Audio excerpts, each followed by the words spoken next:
¿Qué tal amigos? ¿Cómo están? Mi nombre es Rodrigo Ramírez. Como lo habíamos anticipado el día de hoy, vamos a tener un tema financiero. Estos que, pues bueno, lo he estado platicando, es más, antes de entrar al aire con esta transmisión, lo estaba platicando con nuestro invitado, que ahorita haré la presentación correspondiente.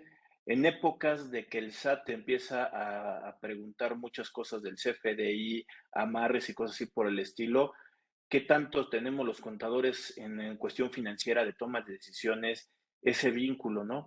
Cada vez nos estamos alejando más o no. Creo que al final de cuentas son diferentes enfoques, como lo hemos estado platicando en diferentes sesiones, en diferentes pláticas, y que cada vez necesitamos especializar y profundizar más en los diferentes sectores que tenemos, análisis de costos, que tenemos de prevención de lavado de dinero, seguridad social, el mismo fisco, fiscales. Estamos hablando que necesitamos cada vez más gente especialista y especializada en diferentes áreas para poder tener un mejor asesoramiento y sobre todo para poderle ayudar a ese tomador de decisiones y a ese contribuyente si hablamos de temas fiscales. Pero bueno, para poder entrar en materia de lo que vamos a estar tratando el día de hoy, el título que hemos convocado es algunas diferencias entre las IFRS y las NIF. Esas IFRS que son conocidas como las NIF con doble I, las normas internacionales de información financiera. Vamos a estar platicando de algunas pequeñas diferencias que podamos identificar entre ellas. Esto, pues bueno, también estaríamos hablando que serían estar hablando muchísimo tiempo, pero vamos a enfocarnos a las que consideramos que creo que van a ser muy puntuales para poder tener ese panorama y ya les haremos las invitaciones respectivas porque también dentro de la capacitadora de nuestro invitado creo que también se pueden allegar un poquito más a esos temas y explayarse un poquito más con los temas que se puedan estar viendo ahí en Mefintax, que ahorita también les decía, voy a hacer la presentación correspondiente. Antes también, como siempre, al inicio del programa, los invito a que nos pongan los comentarios en la parte de abajo, que al ladito de los comentarios que ustedes pueden estar poniendo, puedan ponernos, sugerirnos temas, que nos puedan decir, oye, Rodrigo, estamos interesados en este tema, ayúdanos. Y yo haré lo posible para traer a gente especialista, expertos, que nos hablen en las diferentes áreas que nos están ustedes comentando, para poder tratar de hacer esta plática amena y sobre todo de acuerdo al interés que ustedes puedan estar teniendo. De igual forma que les hago la invitación de los comentarios, los invito a que se suscriban al canal de YouTube de Rodrigo A. Ramírez Venegas. Al ladito hay una campanita que te puedes suscribir y te avisa cada vez que estamos subiendo contenido, que nos busquen en Facebook, que también estamos subiendo videos y que nos pongan un like a la página. Lo sabemos haciendo con mucho frecuencia el subir el tipo de contenido para que ustedes puedan tener elementos para el día a día de la profesión y de igual manera que nos busquen en cadenas de distribución de podcast como es iTunes, Spotify, Google Podcast, Amazon. Hay diferentes canales de distribución de podcast donde nos pueden estar encontrando que estamos subiendo contenido audiovisual, visual, para llegar a diferentes oídos y a diferentes ojos que al final de cuentas pueden estarles ustedes sirviendo este tipo de contenido.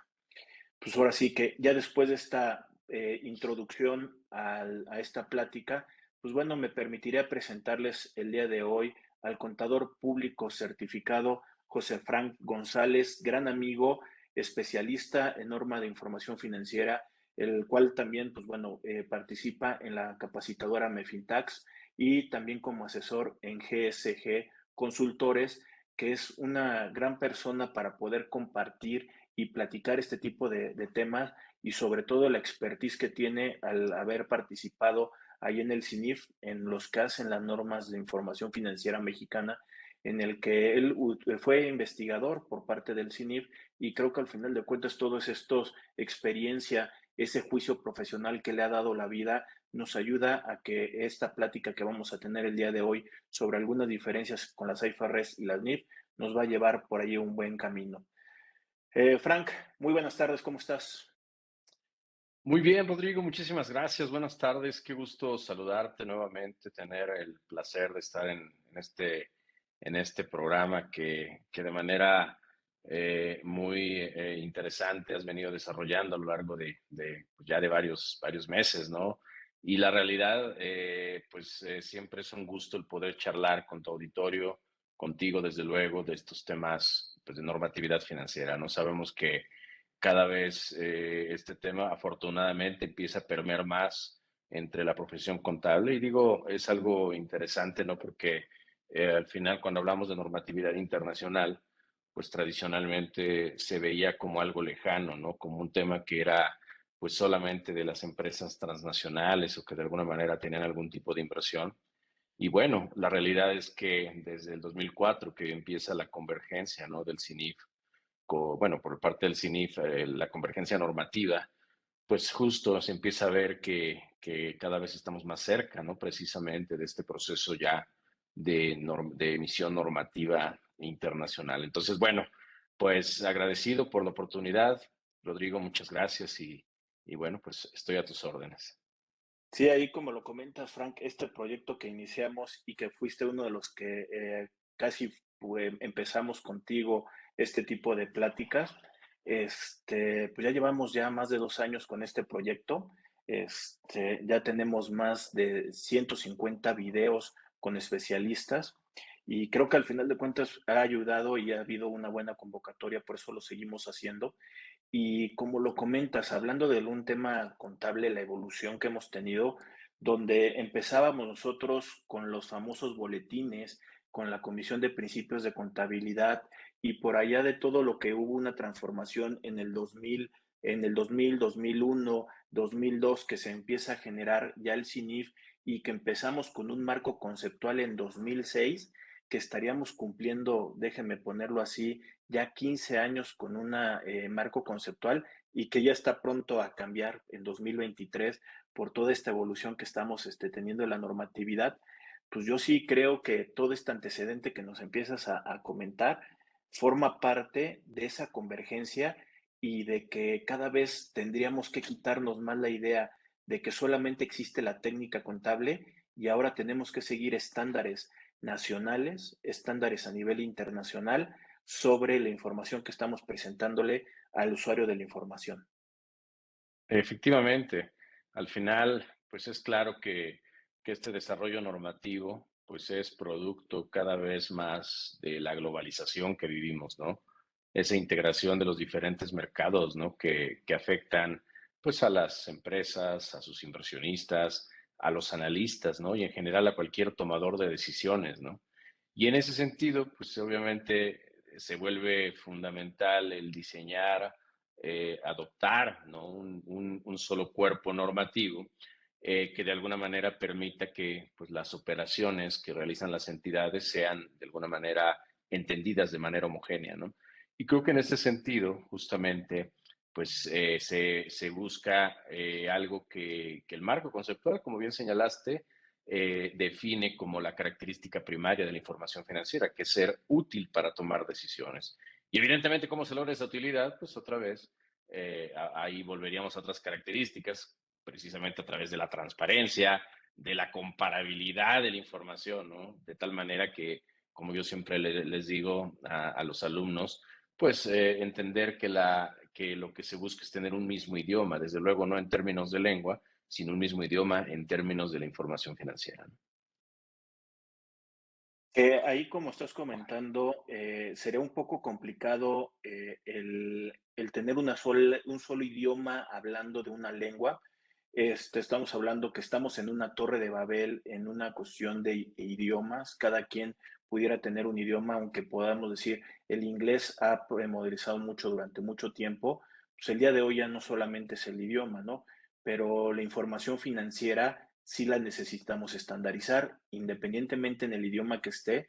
El usuario de la información el día de hoy puede estar en cualquier parte del mundo y debería de entender las cosas básicas de la información financiera y que nosotros como hacedores de la información deberemos de tener presente que necesitamos reconocer, presentar, evaluar y revelar la información financiera en los estándares. Y las normas de información financiera mexicana no se excluyen de eso. Aunque sean mexicanas, estamos hablando que hay una convergencia a nivel internacional con la información financiera y que esto también tiene que ver hasta con los auditores, ¿no? Los auditores también ya tienen estándares internacionales aquí en México que fue una traducción a nivel internacional de esas normas de auditoría, pero las normas mexicanas sí traen una tropicalización de aquí de México con los boletines anteriores y que ya también quedaría el último boletín a punto de extinguirse porque este año también está en auscultación el B14. Exacto, sí, fíjate que tocaste un tema muy interesante, ¿no? México, pues prácticamente se ha llevado casi 18 años en este proceso de transición normativa. Como bien señalabas, de hecho, bueno, creo que México, sin dudas, es uno de los países con una normatividad financiera, pues vamos, de primera línea, ¿no? Un esquema normativo muy apegado al ámbito internacional y tal vez por ello el proceso de transición no quiere decir que haya sido sencillo o que ha sido sencillo, sin embargo, ha podido ser un poquito más transparente para los diferentes usuarios. No ha sido el caso, por ejemplo, de países como Estados Unidos, ¿no? Donde finalmente además hay un problema de enfoque, ¿no? Recordemos que nuestro enfoque normativo, al menos en el caso de México a nivel internacional, pues es un enfoque basado en principios, donde al final, a diferencia de Estados Unidos, que es un enfoque basado en reglas, pues un enfoque basado en principios, pues lo que te dan es una base conceptual genérica que tú aplicas a las diferentes circunstancias, ¿no? Que de alguna manera se dan en las entidades, mientras que una norma basada en reglas como Estados Unidos, pues involucra prácticamente que para cada circunstancia se va a tener un tratamiento contable particular. Y eso finalmente, pues en muchos países, como Estados Unidos, pues ha sido muy complicado este proceso de convergencia contable, ¿no? O sea, este esfuerzo no ha sido tan sencillo. Y en México, recordemos que una de las decisiones del CINIF fue precisamente ante la posibilidad de converger a través de una adopción o una adaptación, que la diferencia, pues la adopción, como bien lo comentabas, pues es, bueno, la adaptación, mejor dicho, que fue la que señalaste, pues es la tropicalización, ¿no? De alguna manera tomas la esencia internacional, pero mantienes tus consideraciones o las consideraciones particulares que se requieren para las empresas de México. Y en ese sentido, pues hubo países, de hecho, bueno, mismo México, las empresas que cotizan en bolsa, pues se fueron hacia precisamente la adopción, ¿no? Que fue finalmente, pues dejar a un lado la norma mexicana y precisamente, pues adoptar íntegramente la internacional. Pero sí, lo que comentas, al final estamos viviendo un esquema de transición en donde pues ya prácticamente se habían mantenido conviviendo, al menos en el caso de México, pues los boletines emitidos por la Comisión de Principios de Contabilidad y las normas de información financiera. Y pues sí, estamos llegando ya a la famosa NIF B14, utilidad por acción, ¿no? Para que finalmente sea sustituida, esa es la expectativa en este año. Y con eso, pues prácticamente todas las NIF ya son normas desarrolladas por el CINIF y por ende todas atendiendo a esa convergencia con las normas internacionales de información financiera. Claro, y algo muy interesante, y por eso digo que aquí a veces el perfil también que como contador tenemos de fiscalista nos ayuda a entender el proceso evolutivo, ¿no? Porque esto es un proceso continuo. Y como bien lo señalabas, pues la realidad es que también estamos ya llegando de alguna manera al proceso en el que todas las normas mexicanas viejitas, por decirlo de alguna forma, están siendo sustituidas por las normas de información financiera, pues la realidad también es que la norma internacional ha evolucionado, por ejemplo, el tema del marco conceptual, y en ese sentido, pues se vuelve necesario empezar a trabajar ya en actualizar esos orígenes del 2004, 2005, 2006 para nuevamente lograr esa convergencia. Al final, pues es un ser vivo, la normatividad es un ser vivo, como yo lo digo, y este es un proceso continuo y por ende, pues hay que estar actualizándonos. Y que este proceso de conversión que nosotros tenemos internamente, esta tropicalización de la Comisión de Principios de Contabilidad a lo que sería el CINIF, también a nivel internacional, en los mismos tiempos también surgió lo mismo. El YASI, que eran los que hacían las NIC, que ahí siguen vivas muchas de las NIC todavía, en un proceso evolutivo, pues bueno, el YASBI retoma los trabajos y son los que empiezan a hacer las IFRS o las NIF con doble I con normas internacionales. Y como dices, creo que ese proceso también de ellos, de irse adecuando como una norma evolutiva, también ahí al final de cuentas, el día de hoy, cambia, bueno, ya ni tan hoy, ¿no? En 2018 cambió ingresos a tener un IFRS que en un enfoque diferente, arrendamientos 2019, que también aquí en México tuvimos esas conversiones o esas adecuaciones a nivel internacional con lo mexicano, pues bueno, están haciendo la cuestión de la evolución y de todos modos pensaría que faltan algunas normas a nivel internacional que, por ejemplo, aquí nuestra sección E nos harían falta como minería, cosas ya muy de actividades que sí están en la norma internacional y que nos vamos a ir adecuando, pero como dices, o también sería mi perspectiva, la contabilidad viejita de la Comisión de Principios de Contabilidad, ya en 2023 ya la estaremos dejando un pasito atrás. Correcto. Y fíjate que tocaste un tema muy interesante. De hecho, esa serie, justamente uno de los temas que se ha venido manejando en México, es la necesidad de tener, de incorporar también pues, todas las normas que hoy de alguna forma permanecen en las disposiciones regulatorias particulares, como lo es el caso del sector financiero, ¿no? Lo que es la banca, lo que son las aseguradoras, ¿no? Lo que son casas de bolsa, etcétera, etcétera. Y que de alguna manera, pues ha sido uno de los grandes objetivos del CINIFE, ¿no? El lograr la convergencia también a nivel local, ¿no? O sea, es sabido que, pues tenemos reglas contables que cada vez son más convergentes, hablando del sector financiero, por ejemplo.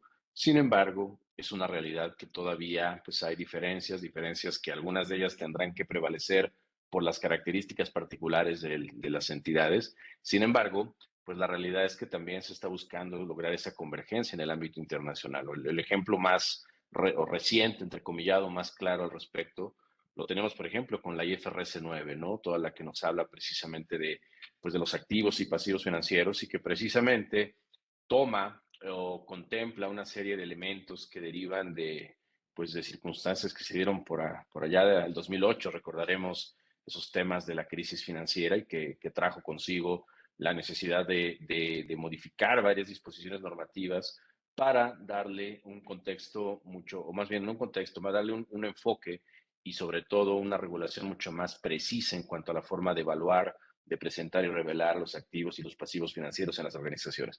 Pero esto precisamente pues fue algo que inclusive en la banca, en el caso de México, si recordamos un poco lo que se dio en los últimos 2 años, pues la Comisión Nacional Bancaria de Valores precisamente toma como base la IFRS 9 para hacer modificaciones precisamente en sus normas específicas. Y desde luego, tomando como base lo que el CINIF, por otro lado, pues había hecho en las diferentes normas vinculadas con esos temas, ¿no? El C2, C18, C20, C3, etcétera, etcétera. Entonces, bueno, sin duda, este efecto o este tema de la convergencia, pues es un tema que tiene aún mucho que dar y seguramente, pues cuando se logre avanzar, nos daremos cuenta que estamos todavía muy lejos. ¿Por qué? Porque habrá evolucionado así como ha sucedido hasta el momento, ¿no? Y fíjate ahí, Frank, también el desconocimiento también de muchas personas de la evolución de la norma. O sea, a mí ya me llega a sorprender muchas veces que yo llego y pregunto, oye, ¿dónde están tus ORIs, no? Y la gente se queda pensando, ORIs, ORIs. Ah, otros resultados. Ah, sí, ahí están otros productos y otros gastos. Y te quedas, espérame tantito, no son otros gastos. Eso puede ser de una actividad de operación normal o de una discontinua, pero no estamos hablando de la cuestión de las ORIs, ¿no? Y que aquí en México y también a nivel internacional, ya hace muchísimos años, las OSI, estamos hablando que ya las incorporamos en un estado de resultados integral. El cambio desde 2003 aquí en México y ese desconocimiento, porque sí lo tenemos a nivel internacional y México como normatividad, pero falta de capacitación de muchos para poder incorporar pequeños cambios, como dicen, la cuestión de la IFRS número 9, que aquí tenemos diferentes normas, y luego lo que me llega a preocupar muchas veces es la C10, que estamos hablando de contabilidad de coberturas, que muchas empresas ya desde hace muchos años empiezan a llevar y que no saben ni siquiera cómo llevar un registro contable de estas coberturas que pudieran estar teniendo y efectos que pueden tener, como lo tuvo Comercial Mexicana, que al final de cuentas la apostó y ahí están los impactos en la toma de decisiones que pudieron haber estado ocurriendo, ¿no? Todo esto, estando hablando que sí existe una convergencia, ni siquiera hemos llegado a identificar diferencias, Frank, y como dices, creo que es mucho de la falta de desprendernos de la técnica contable que seguirá siendo, pero seguir ahora estándares mínimos para poder mostrar la información financiera. Fíjate que tocaste un tema, híjole, muy, muy importante, inclusive yo creo que sería tema de algún otro momento, ¿no? Pero todo este tema de la parte de los derivados, ¿no? Y sin entrar tanto en el tema, que algo muy, muy relevante también que debo señalar es que, digo, con independencia de la parte conceptual que decías, que muchas personas todavía no conocen las ORIs, etcétera, pero algo muy importante y un gran reto que se tiene es que los usuarios de la información entiendan un poco más el lenguaje sobre el cual está estructurado la normatividad financiera. Algo que, por ejemplo, les comento mucho, ¿no? Cuando hablamos de estos temas es la importancia de que el preparador entienda que al hablar de normas internacionales de información financiera y por ende también hablar de normas de información financiera, dada esa convergencia, involucra entender que cada vez la participación de nosotros como preparadores de información financiera es fundamental, pero sobre todo participar no solo en la parte de elaborar, déjame decirlo así, de registrar las operaciones, de estructurar para presentar estados financieros, sino participar activamente desde las decisiones de la empresa. Ahorita que tocabas el tema de la IFRS 9, recordé, por ejemplo, pues en el caso de México, la NIF C10, pues nos habla, por ejemplo, oye, es importante entender que la contabilidad tiene que ver con entender la manera en que se alinean las relaciones de cobertura, que de hecho ahora yo no le llamo operaciones de cobertura, sino una relación de cobertura y cómo estas se alinean con la estrategia de administración de riesgos de la entidad. Y en ese sentido, cuando yo a veces platico con los auditores, ya olvídate de las ORIs, o con los contadores, perdón, de las ORIs y todo ello, que es muy cierto lo que dices, pero además les dices, oye, platícame cuál es la administración de riesgos de la entidad. Ah, caray, pues no sé, pero si quieres igual y le hablamos al de riesgos, ¿no? A ver, no te pido que seas el experto, sin embargo, necesito que tú entiendas para qué se crearon esas estructuras de cobertura. ¿Cuál fue la idea? No, bueno, lo que pasa es que tenemos pasivos en moneda extranjera. Ah, perfecto. Eso ya me habla de que tienes claro que al final te interesa cubrir ciertos riesgos que existen de tener pasivos en moneda extranjera. Entonces, bueno, muy bien. Oye, ¿qué otra cosa? Bueno, fíjate que por ahí traemos nosotros algunos inventarios que son fundamentales para nuestro proceso productivo y tenemos que garantizar que el precio de ese insumo, que llámale que es el acero, no se vaya a disparar de manera significativa. Por eso la empresa trae este tipo de coberturas. Ah, muy bien. Entonces, ya hablamos de ese tema donde oye, no me puedes decir es que yo soy el contador y yo nada más registro la operación. Sí, pero necesitas entender. Y esto es algo que precisamente las normas internacionales de alguna manera vinieron a reforzar la necesidad de entender cada vez más y de involucrarnos cada vez más en los modelos de operación. Podríamos hablar de la norma de ingresos, por ejemplo, de la norma de arrendamientos a la que se hace referencia. Normas que sin duda que derivan de la IFRS 15, la IFRS 16, pues plantean precisamente la necesidad de, oye, pues entiende los contratos, ¿no? A ver, espérame, yo no soy el abogado de la empresa, a mí, dime del cargo y el abono y la evaluación. Sí, pero necesitas entender el contrato y necesitas entender si ese contrato trae o contempla algunos de los elementos que las normas plantean para ver cuál es la forma en que debes reconocer el ingreso o para ver si ese contrato que dice llamarse de arrendamiento a la luz de la normatividad realmente contempla un arrendamiento o, aunque se llama arrendamiento, se trata como un contrato de servicios. Entonces, bueno, ya aquí hablé de muchos temas, pero creo que la esencia es entender que el preparador de la información, al hablar de la importancia de entender esa normatividad internacional, necesita involucrarse cada vez más en los procesos de, no solo de elaboración de la información, sino en los procesos de originación de las operaciones de las empresas. Oye, Frank, digo, y ya sin entrar más bien para poder entrar en la convocatoria de esta plática, o sea, ya sin ni siquiera meterse a la cuestión de los FDIs, en cuestión de arrendamiento, como dices, el registro que yo para poder evaluar algo tengo que traer fórmulas financieras, valores presentes, que esto fiscalmente no tiene una cabida. Y estamos hablando que son diferencias que podemos tener hasta en el mundo contable y en el mundo fiscal. Pero ahí, Franco, ahorita para entrar justamente en algunas diferencias contra la normatividad internacional, a ver si me lo permites, voy a tenerlo que dividir en tres grupos. ¿Cuáles son los tres grupos? El primer grupo son norma mexicana, que sí está como norma mexicana y a nivel internacional no está. La viceversa, que la norma internacional sí está y en la norma mexicana no está.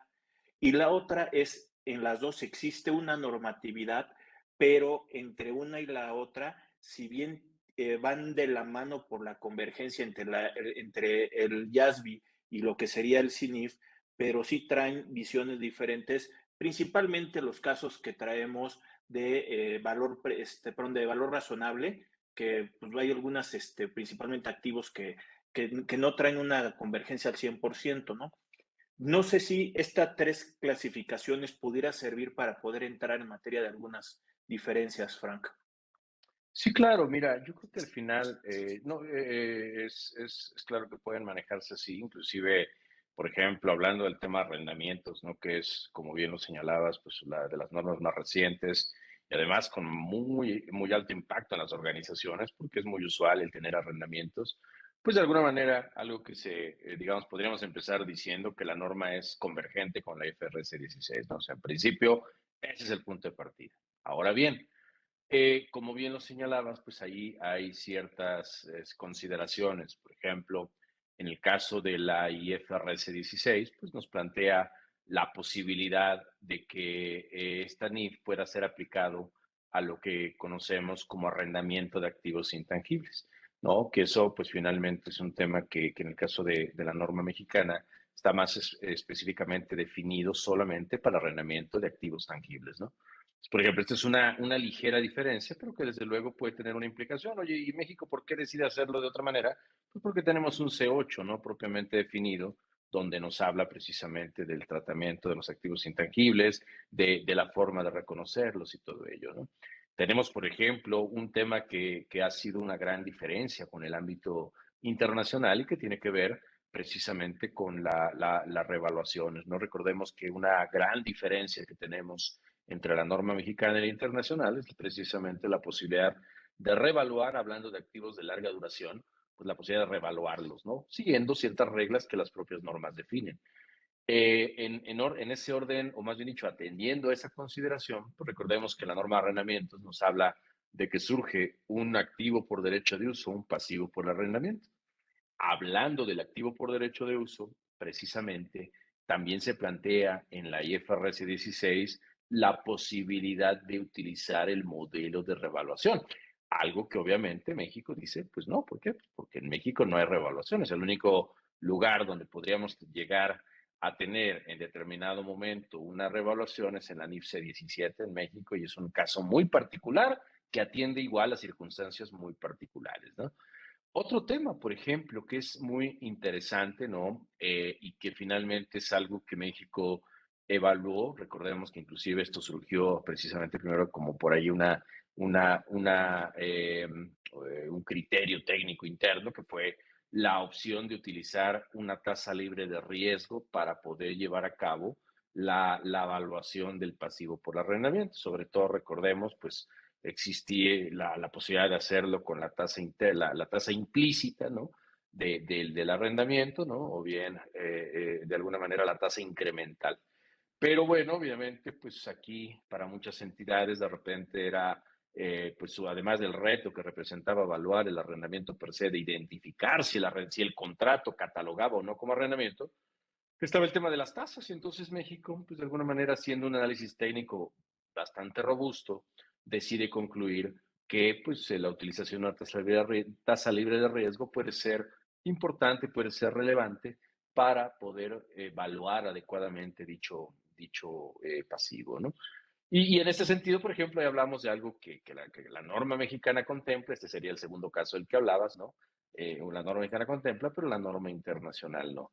Y entonces, para muchos, de repente, esto inclusive es algo muy interesante porque se podría pensar, oye, pues son diferencias. Realmente, si lo analizamos, y es un poco lo que ha dicho el CINI, bueno, si lo analizamos de fondo, no es una diferencia, dado que al final del camino, pues está tomando como base la consideración de la técnica financiera de valor presente. Lo único que de alguna manera está planteando es la posibilidad de utilizar esa tasa, ¿no? Que finalmente puede ser un indicador en una entidad partiendo de la premisa, repito, pues de que es una tasa homogénea, una tasa generalizada en un mercado que ante todo debe ser un mercado reconocido, ¿no?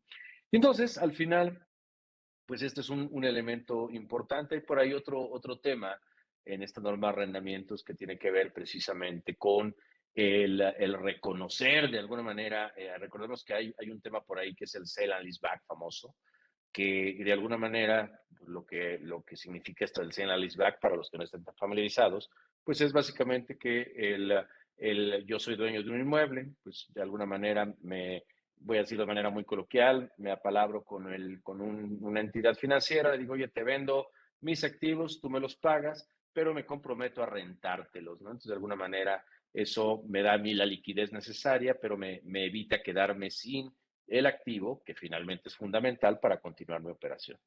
En este sentido, por ejemplo, algo muy, muy importante, pues es la posibilidad de que, primero que nada, para que haya un sale and leaseback, como les digo siempre a mis clientes, les digo, bueno, para que haya un sale and leaseback, pues antes que el leaseback está el sale, y muchas veces ni siquiera se cumple con la condición del sale. Y entonces, en este sentido, hay una reglita por ahí que es la posibilidad de reconocer, por ejemplo, el activo que se adquiere en este caso, el arrendador o la arrendadora, al valor razonable de alguna manera definido, ¿no? En esa operación de vía de regreso. Entonces, pues ahí, por ejemplo, pues el caso de México dice, no, a ver, primero tienes que apegarte a lo que establece la NIF de uno para ver las reglas, los 5 pasos, para ver si efectivamente hay una venta, definir el precio conforme a lo estipula la propia disposición. Otra vez, son ligeras diferencias que de alguna manera se tienen, que al final la propia norma, en este caso la NIF de 5, contempla, pero al final del camino, pues se aclaran solamente para decir, bueno, mira, puede haber estas pequeñas diferencias, sin embargo, en esencia, la columna vertebral de ambas normas es similar, ¿no?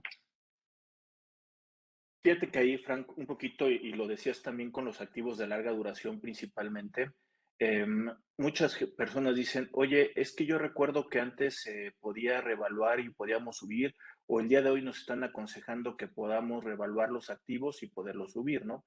Y una de las cosas que sí tenemos que tener claro, y lo dijiste, los activos de larga duración aquí en México, el CINIF o la normatividad mexicana no te permite utilizar el método de revaluación.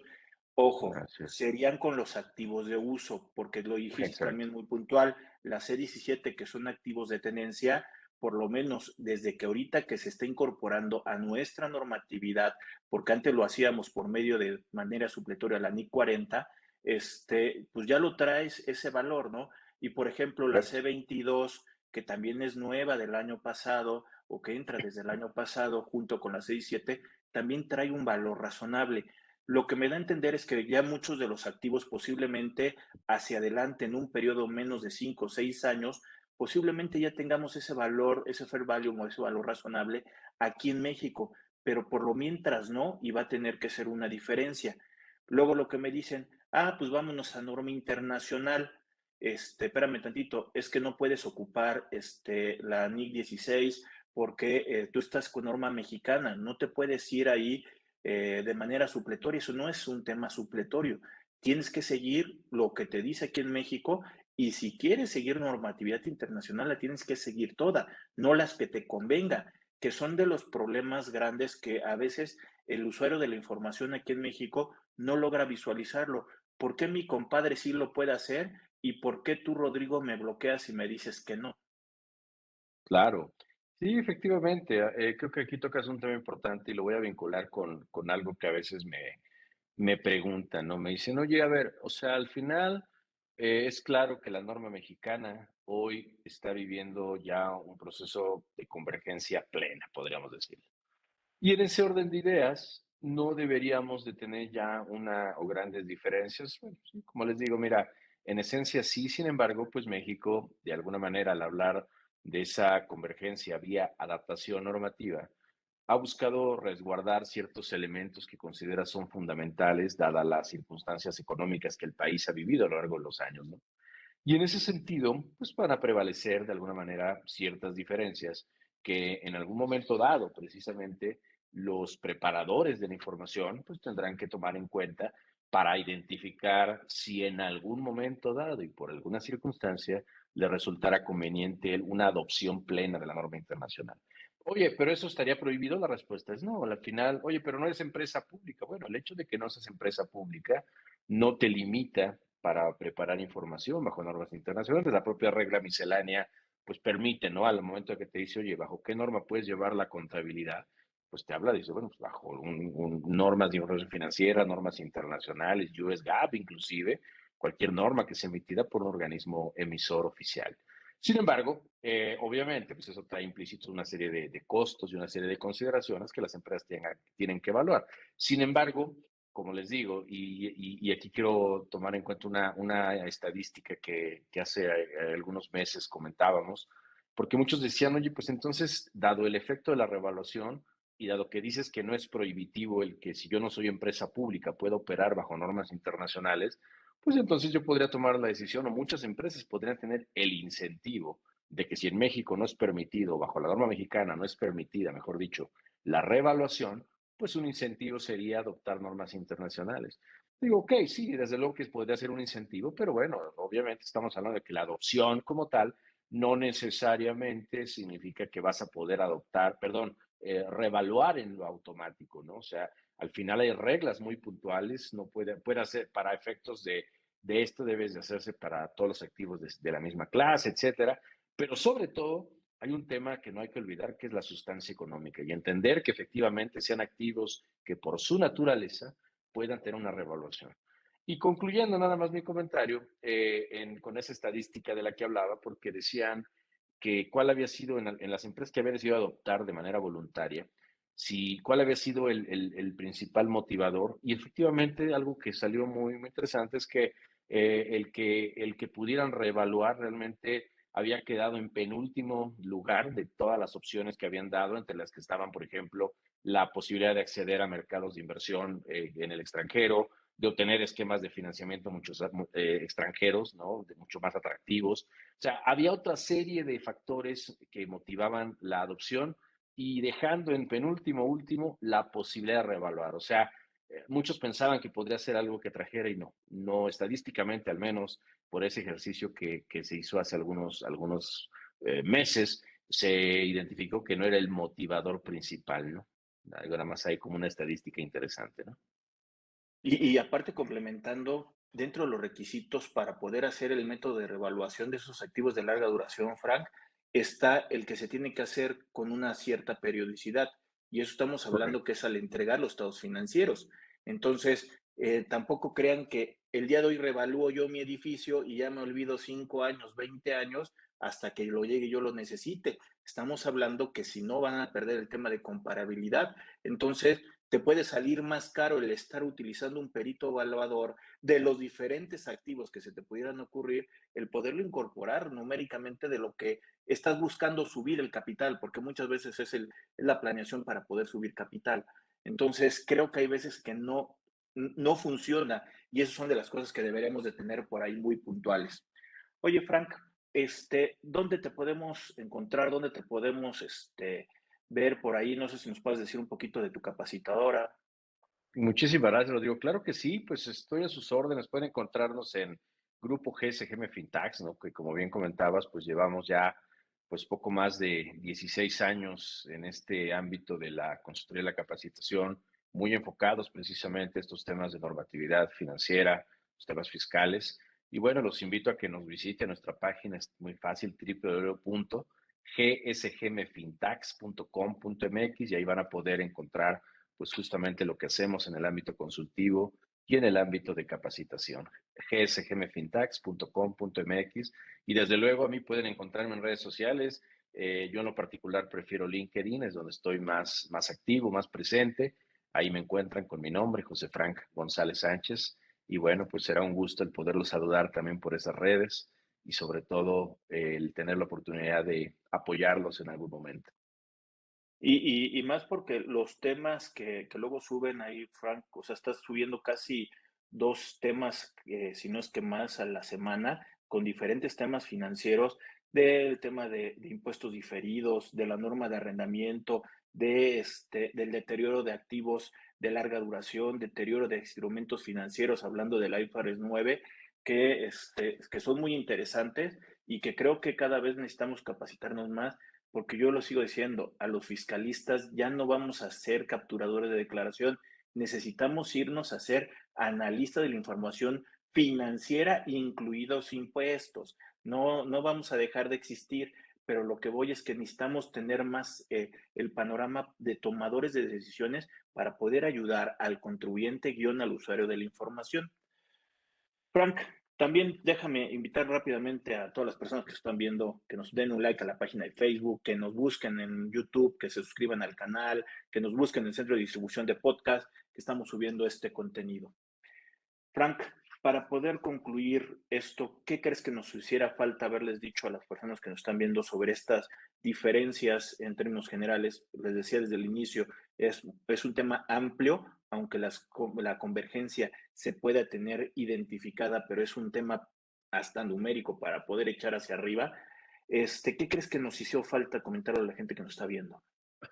Fíjate que sin duda muchas cosas, pero tratando de ser muy puntual, creo que algo relevante es entender que una adopción de normatividad internacional no es únicamente o no involucra solamente una actividad contable o de la técnica contable, sino es un proceso que involucra a toda la organización. Justamente la experiencia que nos ha dado, pues prácticamente desde aquel 2008, ¿no? Que precisamente se empezó el proceso de convergencia de las empresas públicas, ¿no? Para que a partir del 2012 empezaran a reportar ya bajo normas internacionales, pues nos dejó como experiencia que al final el implementar de alguna manera todo un proceso normativo, pues involucraba desde tener sistemas, por ejemplo, que tuvieran la capacidad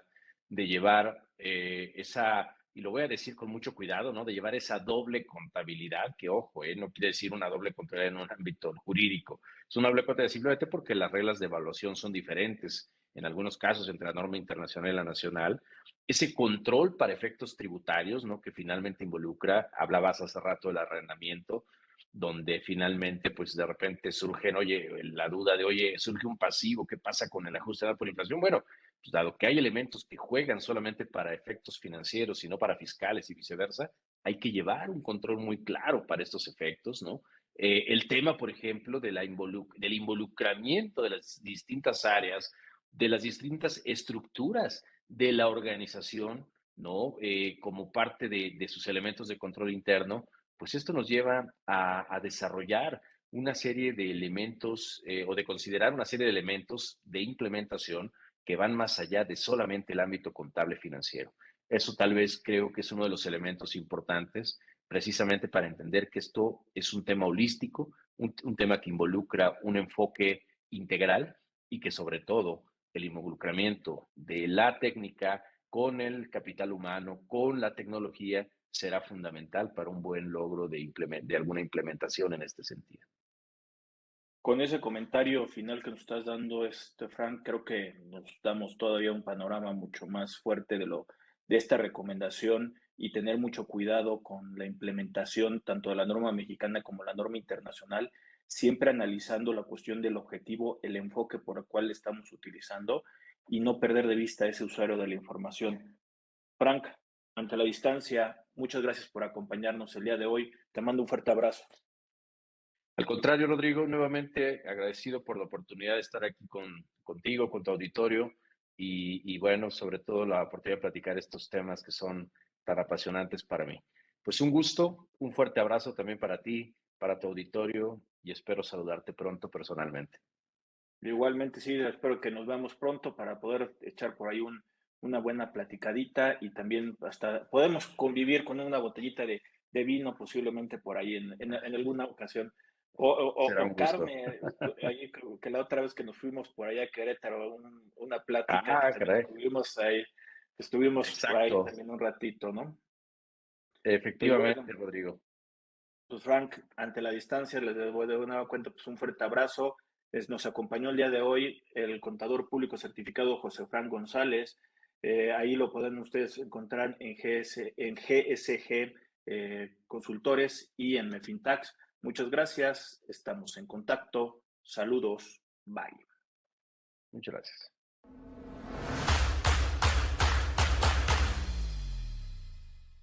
Si llegaste hasta aquí, te pedimos que te suscribas al canal de YouTube de Rodrigo Ramírez Venegas y también que nos apoyes dándole like a la página de Facebook.